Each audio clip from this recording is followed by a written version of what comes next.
করেছি। হাদা খালকুল্লাহি ফাআরুনি, অতঃপর তোমরা আমাকে দেখাও। এগুলা বাদ দিয়ে অন্যেরা কি সৃষ্টি করেছে। হাদা খালকুল্লাহি ফাআরুনি, হাদা খালকুল্লাহি ফাআরুনি, তোমরা আমাকে দেখাও। বালিদ জাওয়ালিমুনা ফি যালালিম মুবিন, বরঞ্চ নাস্তিকেরা, মুনাফিকীরা, জালেমীরা, অত্যাচারীরা এরা বিভোর বিভ্রান্তির মধ্যে পড়ে আছে বলে তারা আমার কৃতজ্ঞতা প্রকাশ করে না যে মানুষ হাত্তাকে আমি তোমাকেও সৃষ্টি করেছি। আমরা সূরা মুমিনে বলছে ওয়ালাকাদ খালাকনাল ইনসানা মিন সুলালাতিন মিন তিন। আমি এটা কোরআন থেকে বলছি, কোরআনের বাইরে বলছি না। আল্লাহ বলছে নিশ্চয় আমি মানুষকে সৃষ্টি করেছি মাটির সারাংশ থেকে। কি থেকে? মাটির সারাংশ থেকে, আমি নির্যাস থেকে আমি মানুষ তৈরি করেছি। যে মানুষ তোমাকেও আমি সৃষ্টি করেছি। আর এরকম অগণন মানে মিলিয়ন মিলিয়ন মানুষ আমি পৃথিবী থেকে তুলে নিয়েছি। এবং আমাদের আদি পিতা হযরত আদম আলাইহিস সালাম থেকে নিয়ে এ যাবত কত যে আরোহা, রুহের জমা হলো আরোহা, একটা রূহ মানে আত্মা, এটাকে রূহ বলা হয়। আর এর জমা হলো বহুবচন হলো আরওয়াহ। এই কতগুলো রূহ এখন মাটিতে পড়ে আছে আমি জেনে নিয়েছি। এই মানুষ আমি তোমাকেও সৃষ্টি করেছি মাটির নির্যাস থেকে। কি থেকে? মাটির নির্যাস থেকে। অতঃপর ওই মাটির নির্যাসটাকে আমি একটা বীর্য তৈরি করেছি। বীর্য তৈরি করে তোমার মাটির রেহেমে গভীরে আমি রেখে দিয়েছি। আমি আল্লাহ রেখেছি।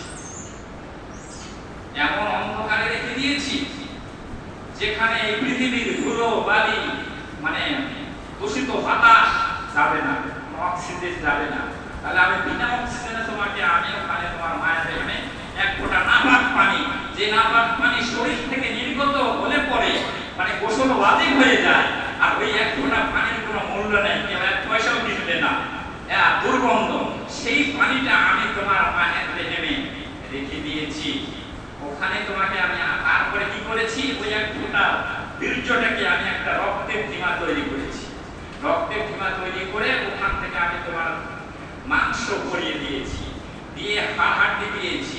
এই যে 4টা করে 8টা বাপ আর মা দিয়েছে, মানে 13টা উপাদান না হলে মানুষ তৈরি হবে না।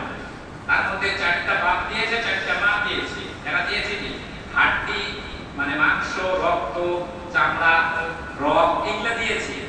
আর 5টা জিনিস, 5টা ইন্দ্রিয় মানে চোখ, কান, নাক, মুখ আর মাথা, এগুলা আমি রবের নামে খাতিরে, আমি আল্লাহ রব বলে খাতিরে তোমাকে এই 5টা জিনিস আমি দান করেছি।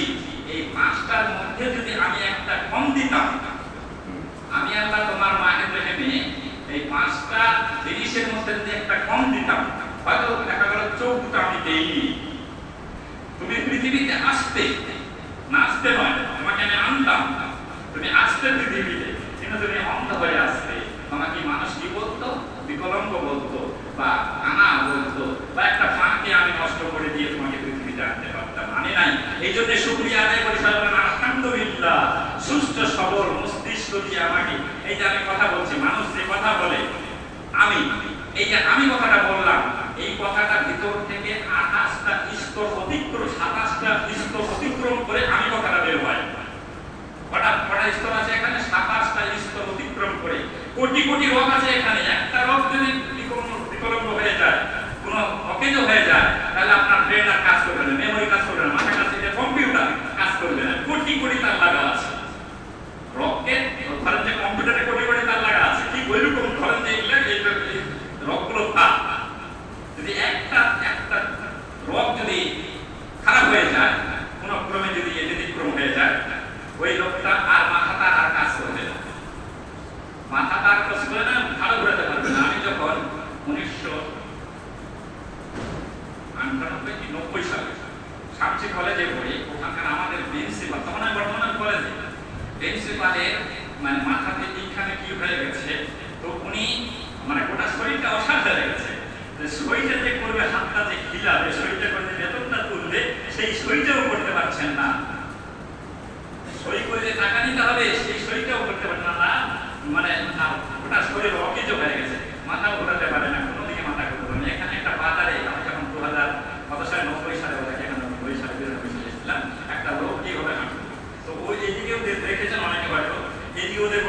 মানে এমন হয়ে গেছে।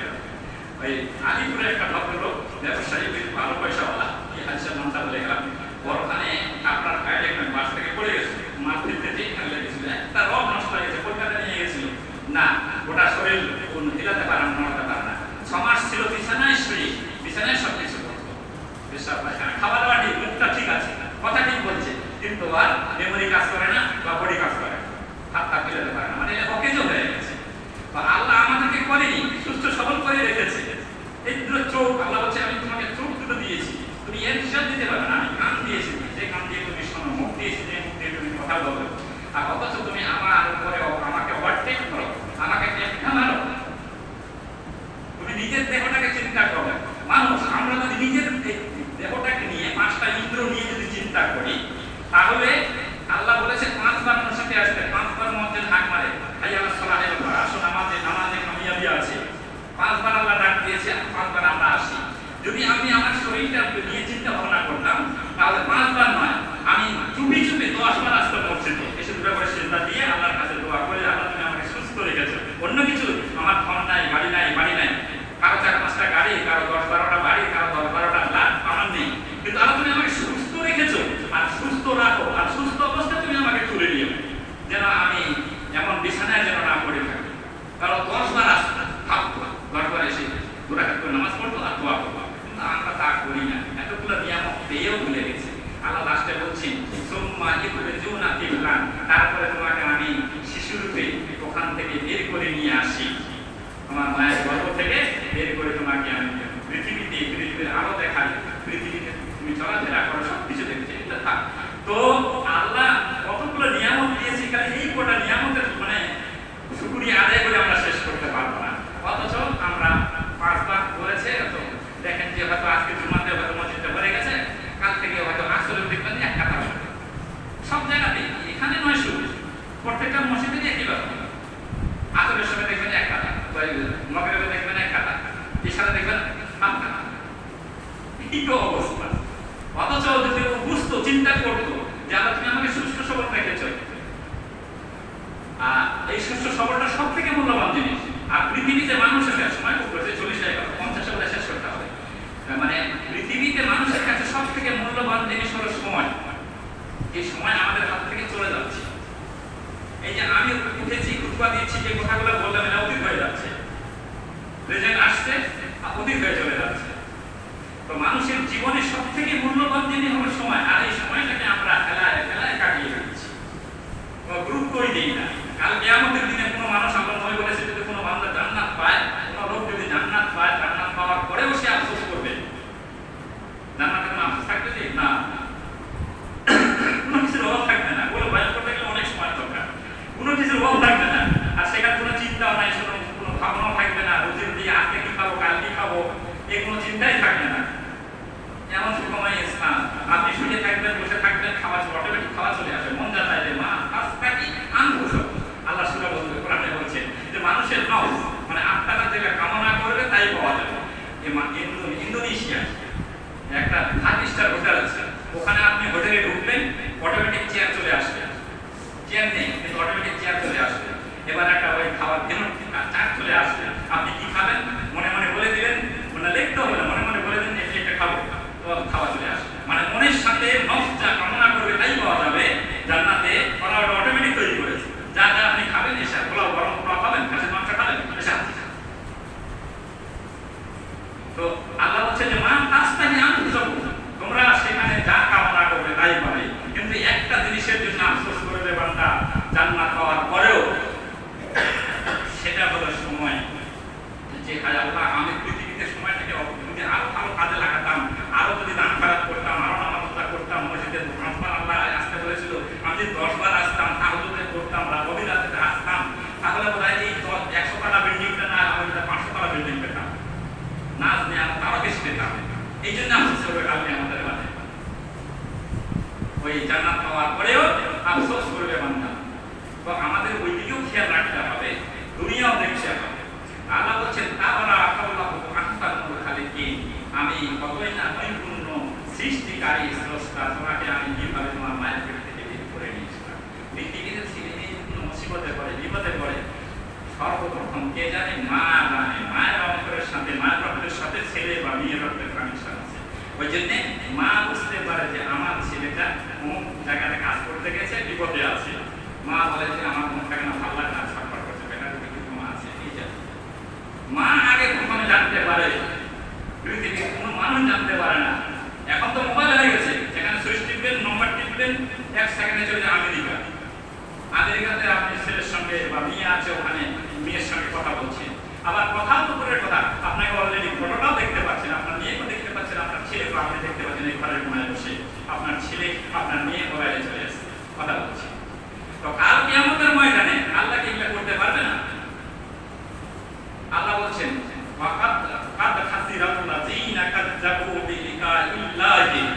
যারা, যে সমস্ত মানুষগুলো আখিরাতকে অবিশ্বাস করেছে, আমার সাক্ষাৎকে তারা অবিশ্বাস করেছে, মানে আমার কাছে আসতে হবে, হিসাব দিতে হবে, এই কথাটা তারা অস্বীকার করেছে, তারা ক্ষতিগ্রস্তের মধ্যে মৃত্যু চলে আসে, মন চলে আসে। তখন জীবনের অতীতের দিকে তাকায় যে কি কি করেছি আমি, কতটা অন্যায় করেছি। এই তো ফেসবুকে দেখছেন না, বাংলাদেশের এখানে নিউ টাউনে, ওর পাশে আমি থাকি, নিউ টাউনের পাশে ওখানে আমি কাজ করি। তো এদিকে এনে টুকরা টুকরা করে, তো কে কি অন্যায় করেছে, হঠাৎ যখন আচানক মন ওই মান্দার কাছে, প্রত্যেকটা মানুষের কাছে মন আসবে, এটা কম্পালসারি, কোনো সন্দেহ নেই। কারণ এর মধ্যে কোনো সন্দেহ আছে কি যে কেমন, মানে কেমন হবে কিনা, জান্নাত আছে কিনা, জাহান্নাম আছে কিনা, কবরের আযাব হবে কিনা, এর সন্দেহ থাকতে পারে। যেগুলো আমার অদৃশ্যের, আমাদের দৃশ্যের বাইরে, আমি দেখতে পাচ্ছি না, এগুলো আমাদের সন্দেহ থাকতে পারে। কিন্তু মনটা তো দেখতে পাচ্ছি না, যে আমার দাদু গেছে, আমার বাবা গেছে, আমার ভাই গেছে, এবার আমার যেতে হবে, এর চোখে চোখে দেখছি, তাতে কোনো সন্দেহ নেই। তখন কি করে, আবার জীবনের ওই শেষ ইসলামের দিকে তাকায়, জীবনের অতীতের দিকে তাকায়, পিছনের দিকে তাকায়, আর সামনে আজরাইলের দিকে তাকায়, যে আজরাইল দেশে হাজির হয়ে গেছে, এখন আমার জানটা কি করলাম, হায় আফসোস, হায় আফসোস, আমি কি করলাম, কিছুই করতে পারলাম না। জীবনে তো অন্যায় করে তো জীবনটাকে আমি বরবাদ করে দিয়েছি, হালাক করে দিয়েছি, জীবনে কিছুই করতে পারি নাই। তখন আফসোস করে বলে, তো এই জিনিসগুলো আল্লাহ কিয়ামতের মাঠে দেখাবে। তখন কি করবে, ওর পাপের বোঝা আর অন্য লোকের যে অন্যায় করেছে ওর বোঝা, পাপের বোঝা নিয়ে প্রকাশ্য ঘুরে বেড়াবে। আর যদি পৃথিবীতে আমরা ইচ্ছা করলে ওই পাপের বোঝাগুলো যদি দেখাতো, তাহলে মানুষ হয়তো পাপ করতো। আর আপনি যে গুনাহ করেছেন, পাপ করেছেন, রাতের আধারে দিনের আলোতে আমি করেছি, যা করেছি, যা বলছি, এই যে আমি কথাগুলো বলছি, সব হয়ে যাচ্ছে। আমি যে আঙুলটা নড়াচ্ছি, সেটা কালকে আমাদের দিনে দেখাবে, আপনাদের জন্য আঙুল না নিয়ে বক্তব্য দিয়েছি। যেমন আমেরিকা থেকে এখানে 1 সেকেন্ডে, 1 মিনিটে লাগে না, আপনি আপনার নিয়ে বা আপনার ছেলেকে দেখতে পাচ্ছেন, কথা বলছে, হাত নাড়াচ্ছে, সব কিছু বুঝতে পারছেন। কিয়ামতের মাঠে এইরকম করে আল্লাহ দেখাবে, অথচ আমরা ভয় করছি না। আমি হাঁটছি, আমি আসছি, আমি যাচ্ছি, বাজারে গেছি, কাকে ঠকাচ্ছি, কি করছি, সমস্ত কালকে আমাদের ময়দানে দেখাবে। প্রত্যেকটা মানুষের পিছনে আল্লাহ বডিগার্ড রেখেছে, তাছাড়া কিন্তু ফেরেশতা তো আছে, দেখছে, আর স্বয়ং তো আল্লাহ দেখছে। তো কালকে আমাদের ময়দানে বান্দা তখন আফসোস করে বলবে, রব্বানা আবসারনা, হে আল্লাহ, আমরা সবাই শুনলাম, সবাই বুঝলাম, আল্লাহ তুমি আমাদেরকে আরেকবার পৃথিবীতে পাঠিয়ে দাও। ওই বান্দাগুলো বলবে, আরেকবার পৃথিবীতে পাঠিয়ে দাও, পৃথিবীতে যে আপনার যে সমস্ত আমরা সব ভালো কাজগুলো ছেড়ে এসেছি ওগুলা করবো। আল্লাহ আল্লাহ বলছে, না হরগিজ, কখনোই নয়, এ হবার নয়, তোমার মুখের কথা, আর রিটার্ন দেওয়া যাবে না, ফিরে যাওয়া যাবে না। তখন আফসোস করে বলবে, হায় আমি কি আমার আত্মাটাকে, আমার নফসটাকে বরবাদ করে দিয়েছি। আল্লাহ বলছেন কোরআনে, আল্লাহ যিনা ইয়াতলুনাল কিতাবা, আমার বান্দা বান্দির মধ্যে আজ আমরা গোটা ওয়ার্ল্ডে, গোটা বিশ্বে প্রায় 800 কোটি মানুষ, তার মধ্যে আমরা 200 কোটি। এমন কোনো কান্ট্রি নাই, এমন কোনো দেশ নাই যেখানে মুসলমানের হার সংখ্যা কম, কোথাও বেশি কোথাও কম। বাংলাদেশে 96% মুসলমান। আমরা এখানে ভারতবর্ষে ধরেন দিয়ে ওরা বলছে 30%, 14% ওরা, আমার মনে হয় তার থেকে বেশি হবে, আমরা 40% হয়ে যাবো। যা হলো, তো এই যে এমন কোনো দেশ নাই যে মুসলমান নেই, তা আজ আমরা 200 কোটি মুসলমান, আমরা গর্ব করে বলতে পারি যে আমরা একজন নেতা পেয়েছি, যে নেতার জীবনে কলঙ্ক নেই, যে আল্লাহ নবী বলতেন, হে আয়েশা, তুমি আমাকে রাতের অন্ধকারে যা দেখছো, আমি তোমার সঙ্গে বা তোমাদের সঙ্গে যে ব্যবহার করছি, দিনের বেলায় তোমার কাছে দিনে দেখছো, প্রকাশ করে মানুষকে দেখিয়ে দাও। আর আজকের নেতারা কত পাপ করছে, অন্যায় করেছে, ও কি যদি বলে যে বলো তো এটা ও বলবে কি?